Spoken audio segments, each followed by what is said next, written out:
네, 오늘은 저와 함께 이 출애굽기 2장 우리 1절부터 10절까지의 말씀을 중심으로 맡기고 산다라는 제목으로 은혜를 나누겠습니다. 성령께서 이 시간 임재하셔서 전하는 이나 듣는 이 모두에게 충만한 은혜 주시기를 바랍니다. 한 3개월 전쯤에 제가 금요기도에 설교를 했는데요, 제가 그때 출애굽기 1장을 중심으로 해서 모세가 태어난 그 시대적 배경에 대해서 잠시 말씀을 드렸습니다. 그 시간에 기억이 안 나실 것 같아서 잠깐 복습을 하자면은, 모세가 태어날 당시에 이스라엘 백성들에는 400년이라는 그 시간 동안 이집트에 살고 있었습니다. 잠시 흉년을 피하기 위해서 가나안에서 이집트로 내려갔다가 이 나일강에 흐르는 이집트의 그 풍요로움에 취해서 오랜 기간 머물러 버린 겁니다. 하지만 이스라엘 백성들이 살아야 할 곳은 이집트가 아니라 가나안이었습니다. 가나안 땅이 비록 이 이집트에 비해서는 척박하고 살기 힘든 곳이지만 그 땅은 하나님이 주신 사명의 땅이었습니다. 그 땅의 모든 민족에게 복이 되는, 그 축복의 통로가 되는 그 사명이 바로 이 가나안 땅에는 있었다라는 것이죠. 그래서 이스라엘 백성들은 힘들어도 그 땅에서 살아야 했습니다. 사명을 위해서 말입니다. 그런데 이 이스라엘 백성들은 그 사명을 잊어버리고 지금 이집트 땅의 그 풍요로움에 취해서 400년이나 이집트 땅에 머물러 버렸습니다. 다시 가나안으로 돌아갈 생각을 하지 않은 것입니다. 그래서 하나님은 요셉을 알지 못하는 그 새 왕을 세워서 이 이스라엘을 지금부터 밀어내기 시작을 하십니다. 출애굽기는 바로 이 밀어내기의 이야기다라고 볼 수 있지요. 풍요로의 땅 그 이집트에서 소명의 땅 그 가나안으로 이스라엘을 밀어내신 것입니다. 하지만 이 과정은 자원을 해서 간 것이 아니라 억지로 밀려갔기 때문에 그 밀어내기는 굉장히 아팠습니다. 이집트 왕 바로의 그 명령에 의해서 생떼 같은 그 자식들이 죽어나가는 말도 안 되는 그런 상황을 겪게 된 것입니다.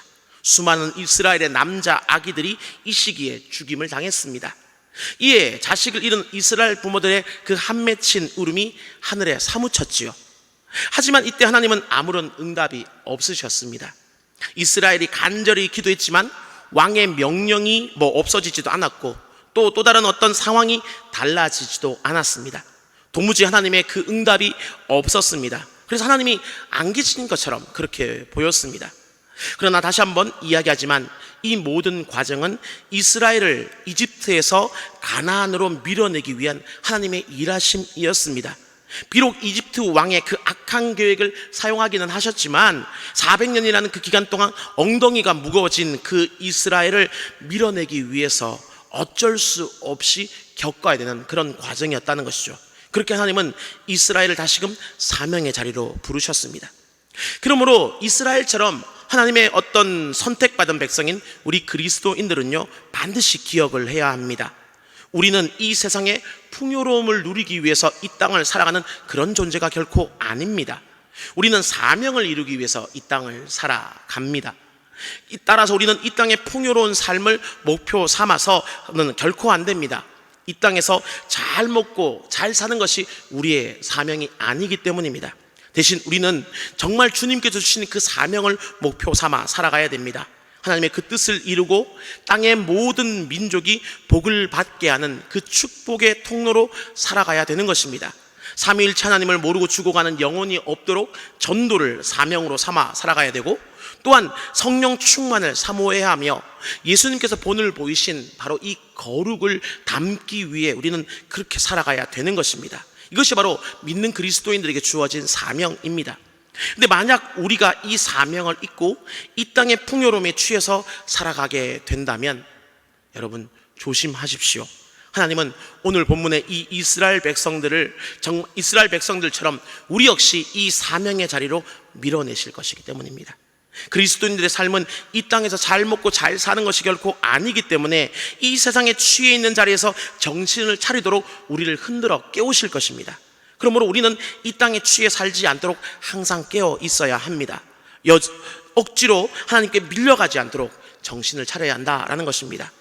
그 다음에 우리가 떠밀려 사는 그런 인생이 되지 않으려면 우리는 어떻게 해야 될까요? 하나님은 바로 오늘 본문 이 출애굽기 2장을 통해서 2장에 특별히 한 작은 여인, 한 아기의 어머니를 통해서 바로 이 해답을 주고 계십니다. 본문에서 하나님은 이스라엘을 밀어내기를 하시면서 동시에 그들을 이끌 한 사람을 준비시키셨습니다. 그는 바로 우리가 잘 알고 있는 모세이지요. 그래서 이스라엘이 고통받는 그 시간은 동시에 준비되는 시간이기도 합니다. 하지만 이 어떤 시작이 순조롭지는 못했습니다. 모세는 선택받은 사람이었지만 모두의 어떤 주목을 받고 태어났다라기보다는 오히려 아무도 그 출생을 몰라주기를 바라는 그 마음 가운데 태어났습니다. 이스라엘의 남자 아기는 모두 죽이라는 어떤 이집트 왕의 명령 때문에 딸이기를 바라는 어떤 부모의 기대를 안고 태어났습니다. 때문에 태어나서도 힘차게 울기보다는 남들이 모를 정도로 조용히 울어주길 바라는 그 부모의 안타까운 마음을 안고 태어난 것이지요. 분명 한 생명에 태어나면 축복이며 축복받아 마땅한 것입니다. 모세는 그래서 온전히 축복 가운데 태어나야 되지만 그렇지를 못했습니다. 그가 태어났던 시기가 너무나 안 좋았기 때문이지요. 그래서 이 모세의 부모는 웃지도 울지도 못하는 심정으로 태어난 그 아기를 바라보았습니다. 자녀가 태어나면 분명 웃고 축복해 주어야 되지만 이 아이가 남자 아기였기 때문에 세상에 태어나자마자 이 나일강에 던져져 악어밥이 될 그런 운명이었기 때문에 모세의 부모들은 슬픈 눈으로 이 아기를 바라보았던 것입니다.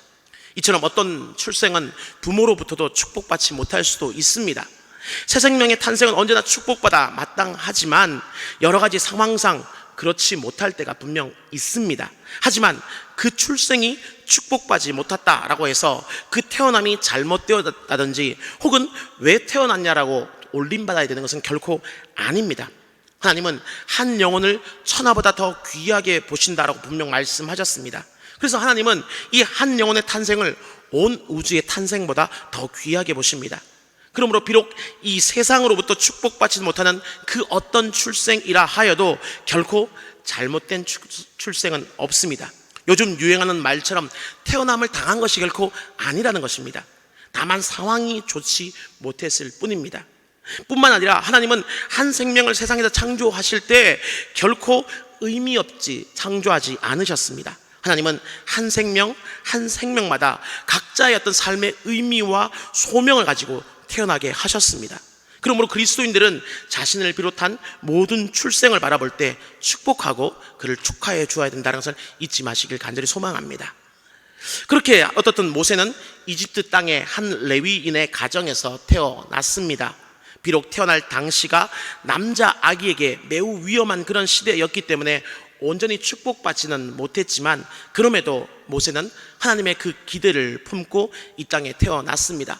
비록 당시 사람들이 이 기대를 보지 못했지만 우리는 성경을 통해서 이미 알고 있지 않습니까? 하나님께서 모세를 통해서 얼마나 앞으로 놀라운 일들을 해 나갈 것인지를 말입니다. 다행히도 그리고 이 엄마의 눈에는 이 하나님의 기대가 어렴풋이는 좀 보였던 것 같습니다. 왜냐하면 본문 2절을 보면 이 엄마는 아기가 잘생겼다라는 것을 보았기 때문입니다. 근데 여러분 한번 생각해 보십시오. 세상에 그 어떤 부모의 눈에 자기 새끼가 안 예뻐 보일까요? 아마 모든 엄마들에게 아기를 안겨주면 다 우리 아기가 제일 예쁘다고 합니다. 고슴도치도 제 새끼는 예쁘다는 얘기가 그래서 나오는 것 아니겠습니까? 근데 또 불구하고 오늘 본문에서 자기 그 아기를 예쁘다라고 얘기하는 것은 그냥 단순히 그 아이의 인물이 좋았다, 출중했다 이런 의미가 결코 아닙니다. 이 아이의 잘남을 보았다는 것은 그 성경이 단순히 이 아기가 예뻤다는 것이 아니라 이 아기에게 특별함이 있다는 것을 이 엄마가 보았다는 것입니다.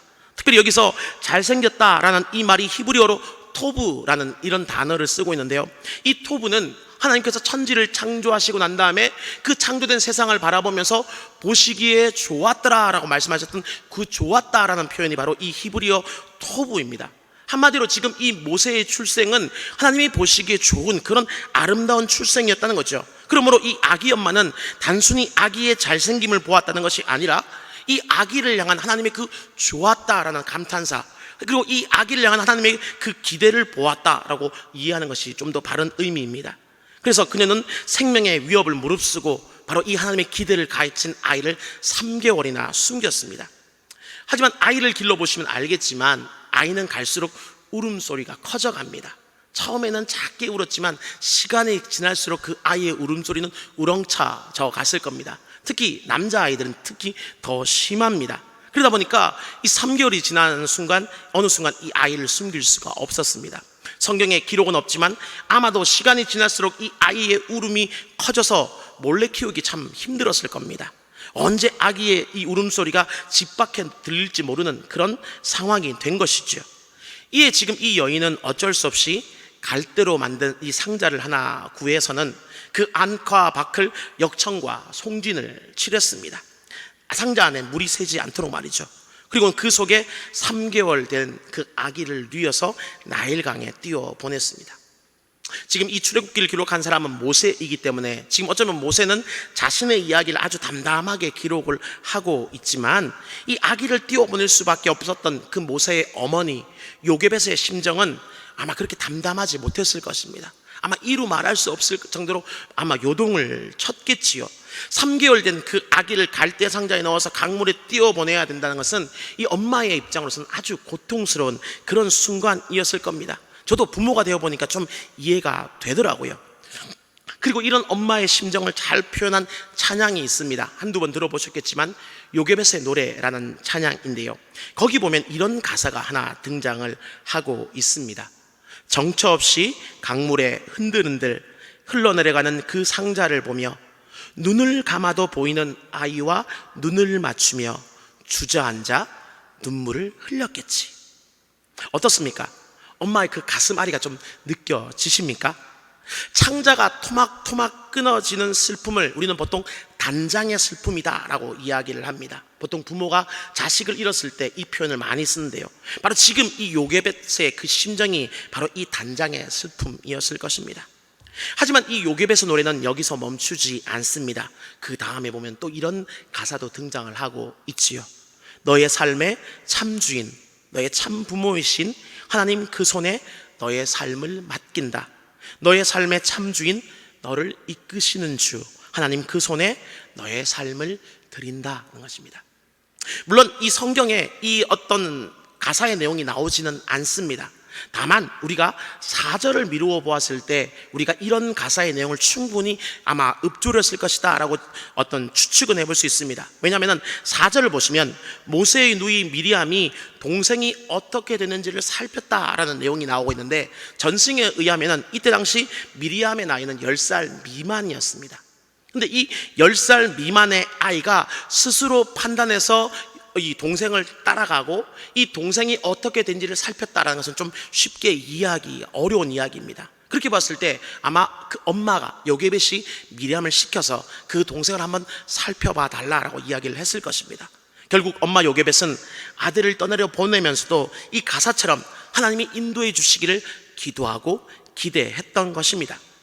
그리고 이런 엄마의 기도가 하나님께 들렸을까요? 갈대 상자에 실려 내려가던 그 아기는 때마침 목욕하러 나일강에 나온 이집트 공주의 그게 발견이 됩니다. 그리고 놀랍게도 이 공주는 그 아기를 불쌍히 여겼습니다. 자기 아버지가 죽이라고 한 그 이스라엘의 남자 아기인 것을 분명히 알았음에도 불구하고 그 마음이 움직인 것입니다. 아무리 공주라고 해도 이 왕의 명령을 어기기는 쉽지 않았을 것입니다. 하지만 그녀는 그 아기를 살리기로 마음먹었습니다. 왕인 아버지의 명령을 어기기로 결심을 한 것이지요. 그렇다면 어떻게 이런 일들이 일어날 수 있었을까요? 악어가 우걸대는 그 나일강에서 아기가 이 공주를 만날 때까지 아무런 위협을 당하지 않고요, 때마침 공주가 목욕을 하러 나오고요, 또 공주의 그 마음 속에 그 아기를 불쌍히 여기는 그 마음, 그래서 심지어 왕의 명령을 어길 그 마음까지 어떻게 들 수가 있었을까요? 바로 저는 이것이 모두 하나님의 일하심이라고 말씀드리고 싶습니다. 하나님이 그 노아의 방주를 지키셨듯이 아기의 그 갈대 상자, 또 다른 이 방주를 지키셨고요, 또 기가 막힌 타이밍에 이 공주를 나일 강으로 이끌어 아기를 보게 하셨고, 또 그 아기를 살리기 위해 왕의 명령을 어길 그 마음까지 하나님께서 주셨던 것입니다. 비록 사람의 눈에 보이지는 않지만 하나님의 이 모든 일들을 계획하시고 하나님의 보이지 않는 손이 이 모든 일들을 지금 이끌어가고 계셨던 것입니다. 왜요? 하나님께서 당신의 백성들을 사랑하셔서 끝까지 돌보셨기 때문입니다. 겉으로 보면 하나님이 이스라엘 백성들의 기도를 듣지 않는 것처럼 보였지만 실상은 보이지 않는 그 손길을 통해서 계속해서 지금 이 이스라엘을 구원하실 그 계획들을 차근차근 지금 실현시켜 나가고 계셨던 것입니다. 이처럼 우리가 믿는 그 하나님은요, 우리의 머리로는 도저히 알 수 없는 분이다. 우리는 그것을 먼저 기억할 필요가 있습니다. 우리가 아무리 머리를 굴려 계산을 해도 우리의 머리로는 도무지 계산되지 않는 머리, 바로 우리가 믿는 하나님이라는 겁니다. 왜냐하면 우리는 너무나 작기 때문에 이 거대한 우주에 대해서 알 수가 없습니다. 그와 마찬가지로 이 우주를 품고 계신 하나님 역시 우리는 도무지 알 수가 없는 것입니다. 뿐만 아니라 이 하나님의 뜻과 그 계획, 그리고 그분이 행하시는 그 일에 대해서도 우리는 또한 알지 못합니다. 어린 자녀가 부모의 어떤 생각과 행동을 다 이해하지 못하듯이 우리 또한 보고 듣고 느끼고 생각하는 것이 제한되어 있기 때문에 하나님의 그 뜻과 계획과 행하심을 다 이해할 수 없는 것입니다. 본문에서 이집트 왕에게 고통받고 있던 이 이스라엘 민족 역시 마찬가지였습니다. 그들이 바로의 그 학대에 신음하면서 갓 태어난 그 아기들을 잃어가며 울부짖을 때 겉으로 보면 하나님은 아무런 응답도 하지 않는 것처럼 보였습니다. 그래서 그들은 매우 힘들었겠죠. 어쩌면 하나님의 그 침묵 때문에 많은 사람들이 믿음을 잃어버렸을지도 모르겠습니다. 더 이상 하나님을 믿고 의지할 이유가 없다라고 생각했을지도 모른다는 것입니다. 왜요? 하나님의 일하심이, 하나님은 그분이 도무지 보이지 않기 때문이죠. 하지만 실상은 어떻습니까? 성경 본문은 어떻게 이야기를 하고 있습니까? 하나님은 이 이스라엘을 사명의 땅으로 이끌기 위해서 바로의 그 악한 계획을 사용하고 계셨던 것입니다. 또한 그들을 인도할 지도자를 준비하기까지 하셨습니다. 그리고 이를 위해서 나일강의 그 악어들을 침묵시키시고 이집트 어떤 공주까지도 지금 준비시키셨습니다. 그렇게 모세는 이집트의 왕자가 되어서 많은 이들을 이끌 지도자로 훈련이 된 것입니다. 다만 우리가 보고 있는 그 현재라는 시간 가운데서 그 사실을 보지 못했을 뿐입니다. 그렇다면 오늘 본문을 통해서 이 사실, 하나님이 침묵하는 것처럼 보이는 이 상황 가운데도 실제로 하나님은 선택받은 백성들을 위해서 일하고 계신다는 사실을 알게 되었다면 우리는 과연 어떻게 살아가야 되겠습니까? 우리가 선택할 수 있는 선택지는 하나밖에 없습니다. 바로 이 하나님을 온전히 믿고 신뢰하고 의지하는 것입니다.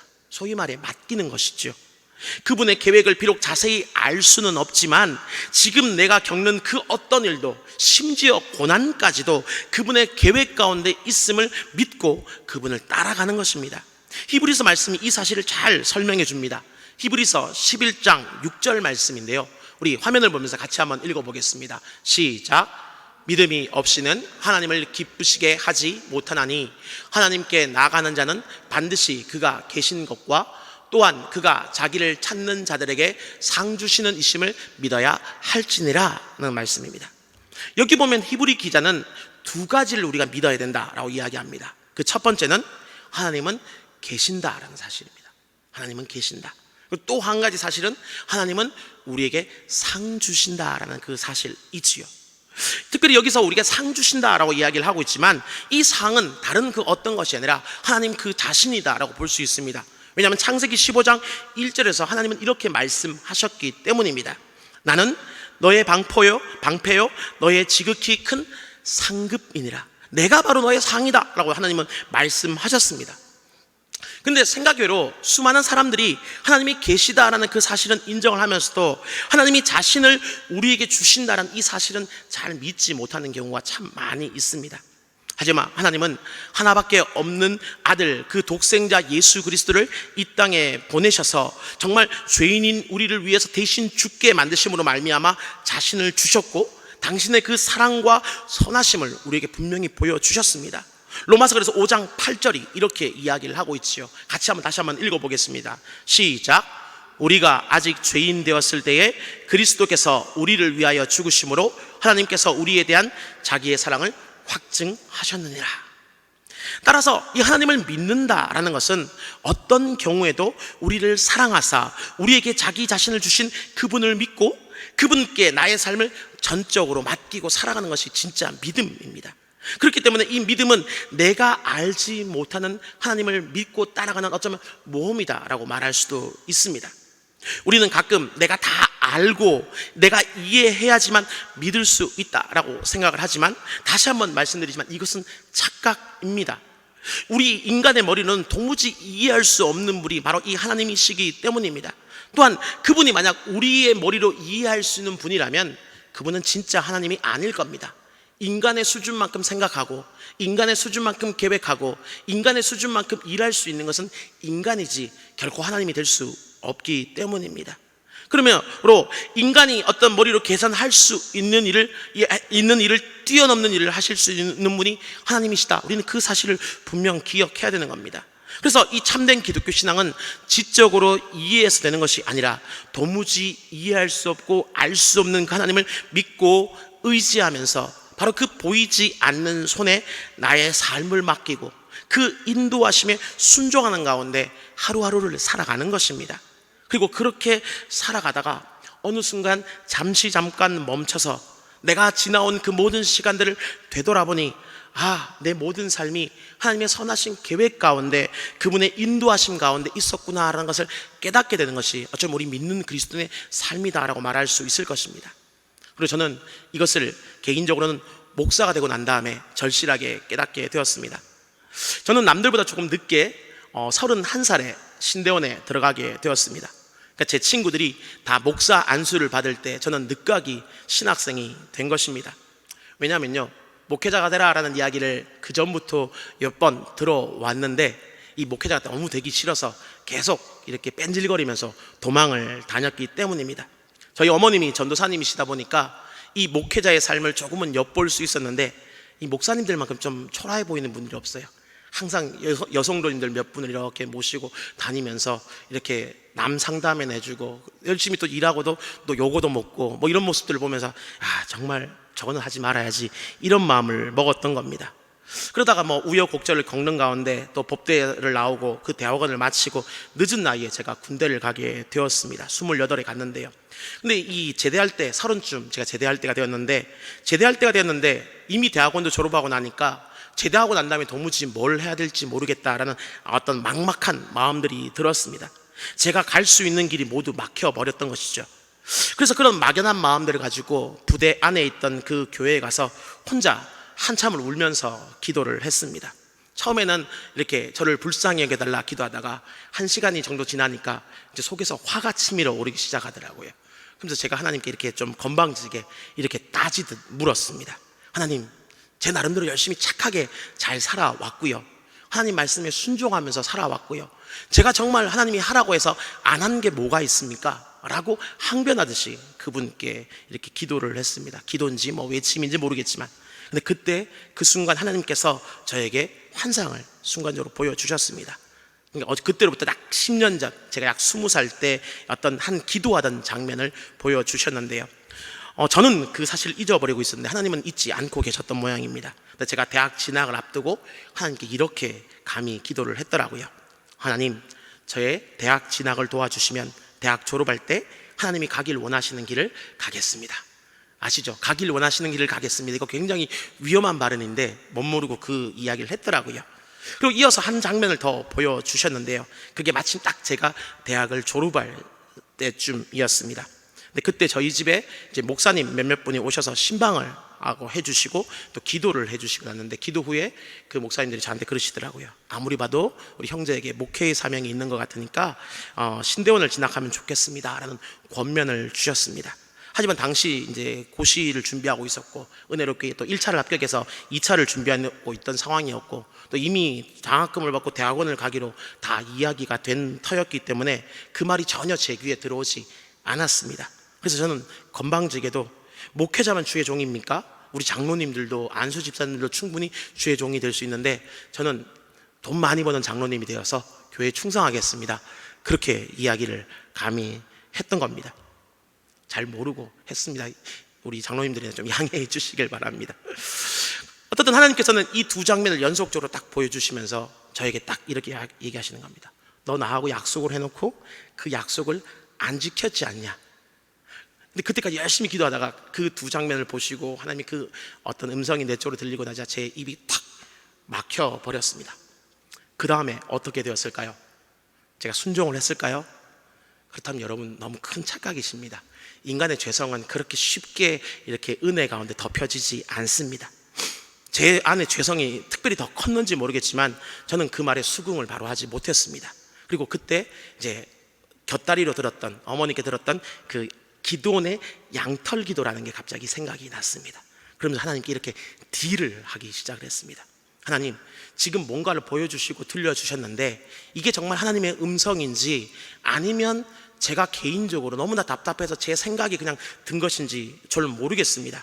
그러므로 제가 이제 제대까지 3개월이 딱 남아 있는데요, 제가 이 제대하기 전까지 제가 이전에 한 번도 저에게 신학교 가라는 그 권유가 있었다는 사실을 전혀 모르시는 분 두 분이, 양털 기도를 2번 했지 않습니까? 그래서 두 분이 저에게 신학교를 가라고 권유하시면 제가 그것이 하나님의 음성인 줄 알고 순종하겠습니다, 그렇게 이야기를 드렸습니다. 참 건방지죠. 근데 제가 그때 좀 그랬습니다. 하나님께 딜을 또 막 하고 그렇게 했었던 겁니다. 결론은 어떻게 되었습니까? 여러분이 보시는 것처럼 저는 지금 현재 목사가 되어서 이렇게 여러분 앞에 서 있습니다. 왜냐하면 그 기도가 있고 난 다음 진짜 딱 일주일도 되지 않아서 정말 이 부대에 굉장히 신실한 집사님이 저희 대대장님 사모님이셨는데, 대대장님 사모님이 저를 딱 부르시더니 이제 제대하고 뭘 할 거냐고 물어보시더니 제가 가끔씩 이제 새벽에 이제 이렇게 묵상을 나눈 적이 있었는데 그게 참 은혜로웠다면서 신학교를 가라라고 저한테 권유를 하시더라고요. 그래서 속으로 하나님 알겠습니다. 한 명은 안 됩니다. 2명이어야 됩니다. 그러고 나서 시간이 지났습니다. 혹시 누가 얘기하지 않을까? 제가 그때부터 일부러 좀 사람들을 피해 다녔습니다. 아무도 저에게 그런 이야기를 하지 않도록. 그렇게 시간은 1달, 2달, 석 달이 지났습니다. 그리고 제가 목요일 날 이제 제대를 했는데 수요일 날 이제 마지막 수요 예배를 드리기 위해서 이제 부대 교회로 내려갔습니다. 그리고 뭐 부대 교회 안에 있는 사람은 다 아는 사람들이니까 뭐 아무런 문제가 없겠지 하고 마음 편하게 먹고 딱 갔는데, 저희 교회에 진짜 가끔 가다가 그 부대 앞에 사시는 이제 은퇴하신 목사님 한 분이 가끔 가다 시간 여유 되실 때 오셔서 설교를 해주시는 분이 계셨습니다. 근데 마침 기가 막히게 그날 그 목사님이 저희 예배를 인도해 주기 위해서 오셨습니다. 그러고 난 다음에 그냥 가시려다가 이병장 내일 제대합니다, 뭐 덕담 한마디 해주십시오 하니까 그 목사님이 그래, 나가서 뭐 할 건가? 아직 별 생각이 없습니다. 그래, 그럼 신학교 한번 가봐, 필요하면은 내가 추천서 써줄게, 이렇게 하시고 툭 한마디 던지시고 그분은 별 생각 없이 가버리셨는데 제가 거기에 덜미가 딱 잡혀버렸습니다. 그래서 어쩔 수 없이 그 약속대로 제가 신대원에 입학을 했지요. 그런데도 불구하고 솔직히 저는 신대원 1학년 1학기 내내 제 기도 제목이 그거였습니다. 하나님, 한 학기를 보내보시니까 이놈 별로 목회자의 자질 없지요, 별로 거룩하지도 않고 저 같은 사람 목사 되면 교회 망칠 것 같지요. 하나님, 지금이라도 저를 신학교에서 나가게 해주시고 다른 거 열심히 할 수 있도록 은혜를 주세요라고 끊임없이 한 학기를 기도를 했습니다. 정말 어떻게 볼 때는 엉덩이에 뿔난 송아지 같은 것이 제 모습이었습니다. 하지만 하나님은 그 이후에 다양한 방법으로 저를 연단시키셔서 지금처럼 목사로서 여러분 앞에 서 있게 만드셨습니다. 그 과정이 그리 쉽지만은 않았고요, 순탄치만도 않았습니다. 근데도 불구하고 이제 와서 되돌아보고 나니까 그 모든 것이 하나님의 은혜였다라고 저는 여러분에게 감히 말씀드리고 싶습니다. 혼자 생각해 봅니다. 제가 만약 목회자가 되지 않았다면 어땠을까? 저는 아마 어쩌면 신앙의 밑바닥을 헤매고 오면서 엉뚱한 것에 목숨을 걸며 그렇게 살아갔을지도 모르기 때문입니다. 그래서 저는 아직 그리 길지 않은 삶이지만 제가 온 그 모든 길이 하나님의 선하심 인도하심이었다라고 그렇게 자신 있게 여러분에게 말씀을 드리는 것입니다. 비록 당신은 다 이해를 하지 못했지만 지금 돌아보니 하나님의 은혜였던 것입니다. 그래서 스위스의 의사이자 존경받는 작가였던 폴 트루니에는 이처럼 믿는 그리스도의 인생을 모험으로 사는 인생이라는 그의 책 제목으로 잘 표현을 했습니다. 그렇습니다. 하나님이 어떤 계획을 가지고 계신지 우리가 다 알지 못하고, 그리고 우리가 그분이 우리를 어디로 인도하실지 비록 다 알지 못하고, 무엇을 행하실지 다 알지 못함에도 불구하고 그분을 신뢰하기 때문에 그분께 우리의 인생을 맡기고 따라가는 것이 바로 우리 그리스도의 삶이요, 그렇기 때문에 알지 못하는 것을 믿음의 눈으로 바라보고 따라가는 삶이기 때문에 어쩌면 우리의 믿음은 모험의 삶일지도 모르겠습니다. 하지만 우리가 살펴보고 있는 이 출애굽기에서 모세는, 또 오늘의 본문의 이 요게벳은 자신의 그 인생을 통해서 어쩌면 우리에게 이렇게 이야기하고 있는지는 모르겠습니다. 여러분의 모험은 결코 실패하지 않는 모험입니다. 하나님께 인생을 맡기는 그 모험은 결코 실패하지 않습니다. 왜냐하면 그분은 온 우주의 창조자시요 우리 인생의 창조주이시며 무엇보다 우리를 사랑하는 분이시기 때문입니다 라는 것입니다. 그러면 우리는 오늘 말씀을 통해서 이들이 외치는 이 외침을 들을 수 있어야 됩니다. 그리고 이 외침을 듣고 난 다음에 이제 우리에게는 선택만이 남았습니다. 한번 여러분에게 여쭤보고 싶습니다. 이 하나님을 믿고 따라가시겠습니까? 좀 목소리가 작아지시는데요. 이 모험으로 사는 인생에 여러분을 맡기시겠습니까? 네, 아직은 아멘이 안 되신다면 이 이후에 찬양과 기도를 통해서 이것을 전적으로 우리를 맡길 수 있는 우리 모두가 될 수 있기를 간절히 소망합니다. 여러분이 지금까지 무엇을 믿음이라고 생각하며 살아왔는지 모르겠지만 이 시간을 통해서 분명히 말씀드릴 수 있는 한 가지가 있다면, 믿는다는 것은 바로 이 알 수 없는 하나님을 믿고 의지하며 사는 것입니다. 나의 어떤 눈에 비록 그분의 손길이 보이지 않아도 그분의 큰 그림을 믿고서 그분께 나를 맡기어 주어지는 그 하루하루를 성실히 살아나가는 것, 바로 그것이 믿음입니다. 하나님이 너무 크고 그 일하심이 너무 광대하기 때문에 다 이해가 되지 않지만, 그래서 때로는 내 삶에 고난이 찾아오기도 하고 눈물을 흘려야 되는 순간이 온다 하여도 하나님은 선하시기 때문에, 당신의 백성들을 사랑하시기 때문에 아주 엎드러지거나 망하게 하지 않으실 것을 믿으며 사는 것, 바로 이것이 참 믿음입니다. 그렇게 살다가 어느 날 지금까지 살아온 그 모든 인생의 길을 돌아보게 되면 비로소 우리는 그때 깨닫게 됩니다. 아, 하나님이 나를 이렇게 인도하셨구나. 아, 이 모든 것이 하나님의 은혜이구나 라고 말입니다. 이런 믿음이 될 때 우리는 비로소 무슨 일을 만나든지 흔들리지 않는 그런 사람이 될 수 있습니다. 일이 잘 풀린다고 해서 교만하지 않고, 또 일이 잘 풀리지 않는다고 해서 실망하지 않습니다. 기도의 응답에 우쭐하지 않고, 또 때로는 내 기도에 하나님이 침묵하신다 해도 낙심하지 않습니다. 왜냐하면 침묵도 하나님의 응답임을 우리는 성경 본문을 통해서 볼 수 있기 때문입니다. 그래서 그리스도인의 삶의 온전한 태도는 바로 이 하나님께 모든 것을 맡기고 사는 삶이라는 것을 잊지 마시길 바랍니다. 하나님께 모든 것을 맡기고 살아갈 때 우리 삶의 가장 염려와 걱정과 불안에서 우리는 해방될 것이고 참된 안식을 얻을 수가 있습니다. 그리고 그런 인생이 겉으로 볼 때는 모험처럼 보일지 몰라도 실상은 가장 안전한 길입니다. 왜요? 그 길을 인도하시고 내 삶을 맡아주시는 분이 바로 하나님이시기 때문입니다. 그러므로 오늘 말씀을 마음 깊이 새기시며 이 하나님께 온전히 나를 맡기어 살 수 있는 우리 대전중앙의 모든 성도들 다 되시기를 주님의 이름으로 축원합니다. 우리 들은 바 말씀을 기억하면서 우리 찬양하고 함께 기도했으면 좋겠습니다.